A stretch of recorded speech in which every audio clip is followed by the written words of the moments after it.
I think summer blockbusters have always had to be about an event. For me, movie theaters are all about coming up close and personal to things that are much bigger than us. That's what Twisters is about, you know?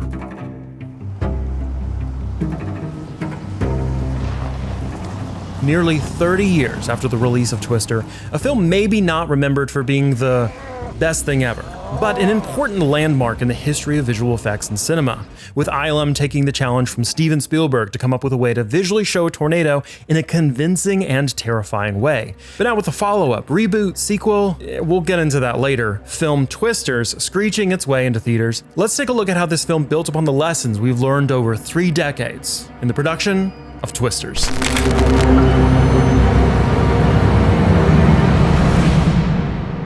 Unlike a lot of other film franchises, a sequel or continuation of Twisters was not in the cards right away, and it sort of makes sense that there wasn't a rush back to make a follow-up, given the reception to the earlier film, with Roger Ebert summing it up pretty well, saying, "You want loud, dumb, skillful escapist entertainment? Twister works. You want to think twice about seeing it." It was a visual effects spectacle, but hardly a story compelling enough to care about, with some like Desson Howe saying it's a triumph of technology over storytelling and the actor's craft. Characters exist merely to tell a couple of jokes.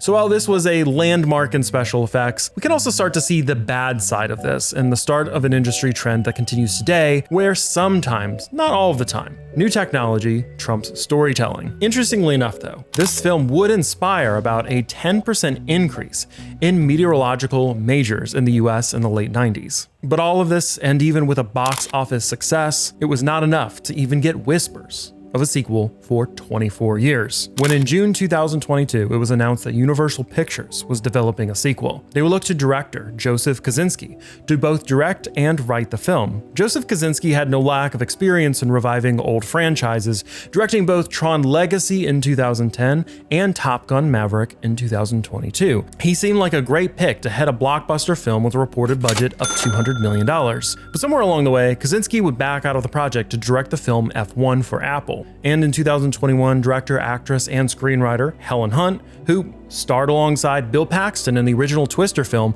approached studios to make her own Twister film.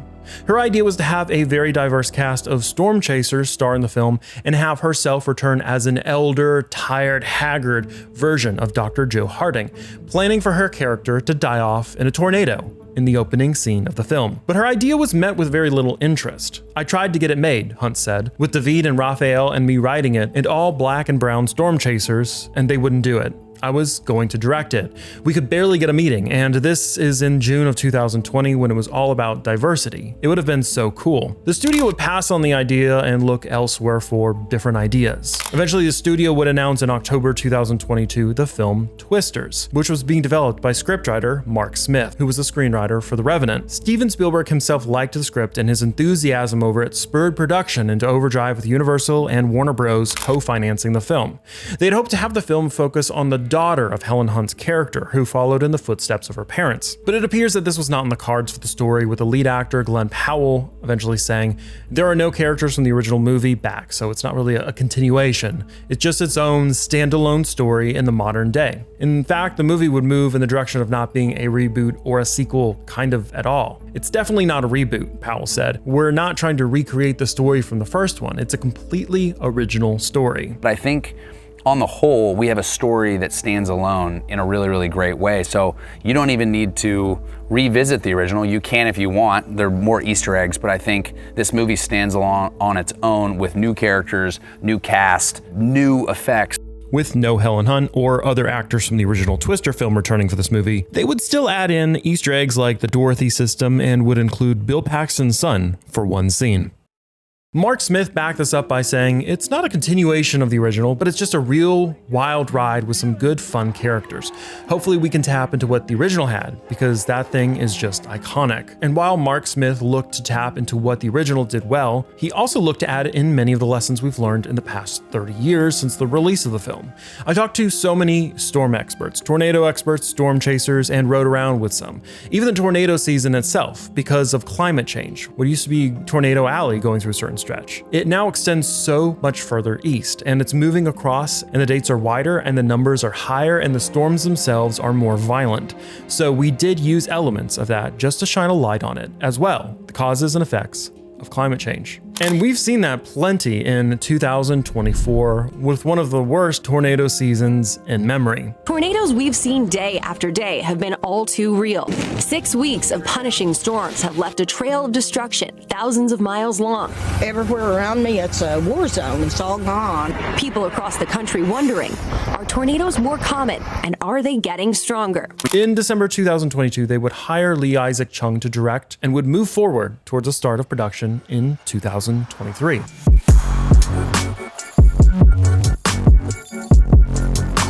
Principal photography would begin May 2023 around Oklahoma City, where they would transform a part of the downtown to look like New York City.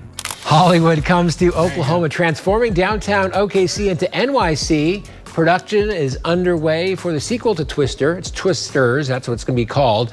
They're shooting all over the Sooner State through July. News 9 had a cameo in the first film. The decision to film around Oklahoma City mimics the original film's dedication to not filming on a soundstage and filming it in real locations. Ironically, the director for the 1996 film, Jan de Bont, was quoted by Vulture magazine lamenting that Twister was quite possibly the last great action movie not shot on a soundstage. This movie seems to show that statement to be not all that true, as the Twisters team took advantage of these Midwest locations at peak season. The countryside here is absolutely incredible, and we've hit it at peak saturation of the color of the fields and the trees and the sky.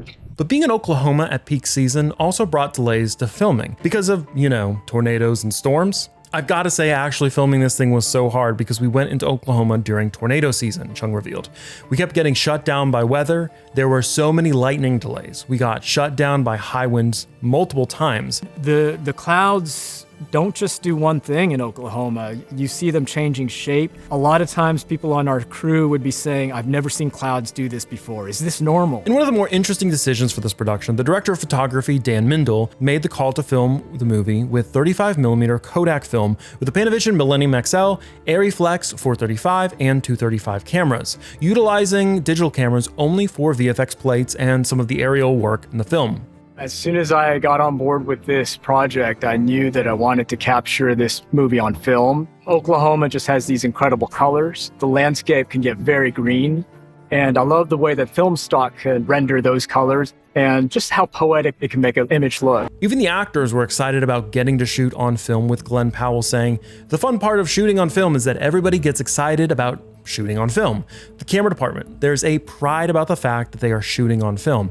Everybody raises their game, and it's hard for the actor to look bad on film." Even Daisy Edgar-Jones got in on it, bringing along Kodak's recently resurrected Super 8mm camera. And now, we have actually covered the interesting history of this camera in a video a couple of years ago, where we claimed it was abandoned before Kodak surprisingly pulling it out of whatever deep dark storage they had and trying to sell them again for cool $5,000. But all that aside, Daisy Edgar-Jones would take it along after filming to go actual storm chasing with professionals. A nice little advertisement for Kodak for their, again, $5,000 Super 8 film camera. But overall, it's an interesting decision for a film that would be heavily influenced by CGI in the final cut to take the extra step to use film. But for Dan Mindel, he's been doing that for most of his career, bucking the digital cinema camera trend and utilizing film cameras for movies like Star Wars: The Force Awakens, Star Trek: Into Darkness, The Amazing Spider-Man 2, and many other films. Beyond just deciding to use film, Mindel would insist on using old-school anamorphic lenses. He wanted the looks of the anamorphic lenses as they had been originally made,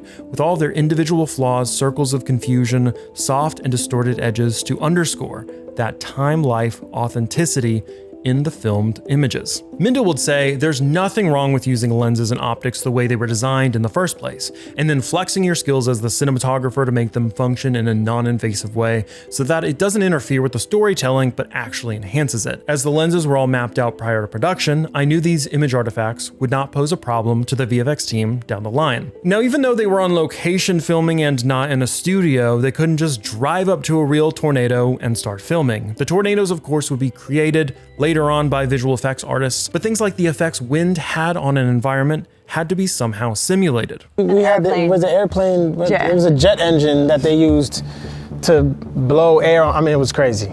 It was insane. It was crazy. It I mean, was insane. like every time you're trying to do dramatic acting, there's like somebody literally throwing cubes of ice in your face. Yes. And like you can't even open your eyes because the wind is so much that your like whole face is just blasted. Right. But no, they had full jet engines. They were so loud. They would even have props they would send flying through the air that the cast would have to jump over. They would like be able to lift chairs and tables and like. We had to jump over props. I mean, like the props were flying, like for real, flying in the middle of the street, and we got like pelted with this massive water tank. Yeah. So we're in the middle of the street, sliding in the middle of the street. We get up, the fan's still blowing, and I'm just talking about just chucking things our way. And because they shot on film, they would only get a few chances to get some of these choreographed scenes right. We shot on film, so you don't get many takes, you get maybe 1 or 2 takes. But in addition to that, you are destroying an entire street or an entire town. The reset is too long, so you usually get to do it like once or twice. In one of the wildest scenes of the film, in which the team would try to recreate with practical stunt elements of what it would look like to get sucked up into a tornado, they would film this, of course, in December with rain machines and getting dragged across freezing pools by a wire. Yeah, I think this was maybe the most physical thing that I've ever done. Oh, completely. Where when you're truly like, you're talking about humans getting sucked up into a tornado, but you're recreating what it's like to be getting hit by debris and all that stuff. So you're watching real stuntmen getting sucked up into the sky. Whoa. And you're watching trucks move across, and you're jumping into a pool and you're getting dragged, and it's a fully physical experience because tornadoes aren't tender and you have to put your body on the line in order to sell that experience. The production would have to shut down in July 2023, not from tornadoes or threats of storms, but from the Screen Actors Guild strike, which would pause production for months until they were able to resume production in early November of the same year. This created some problems in wrapping up the filming process as the temperature had drastically changed. It was just absolutely freezing, and I was in shorts, said Edgar-Jones, and because it was so cold out, the production team had to ask the actors to suck on ice cubes to stop the condensation from coming out when they delivered their lines. As production would wrap up later that month, the movie would move into post-production with visual effects supervisor Ben Snow, who got his start at ILM working on the original Twister film in 1996. This was a full circle moment for Ben Snow, according to director Chung, who said he was very excited for this one because he knew how far they had come at ILM in terms of how they can incorporate so much more physics into what happens within a natural event. They're able to take environments and not just show tornadoes with incredible detail, they show the effects of the tornadoes in incredible detail as well, to the level of every blade of grass, basically. And as this film debuts in theaters, not only will this be a fun summer blockbuster, but it'll be a cool showing of how much has changed with visual effects and technology in filmmaking over the course of 30 years. And if you'd like to take a look at how the film Twister came together over 30 years ago, check out our video on that right here.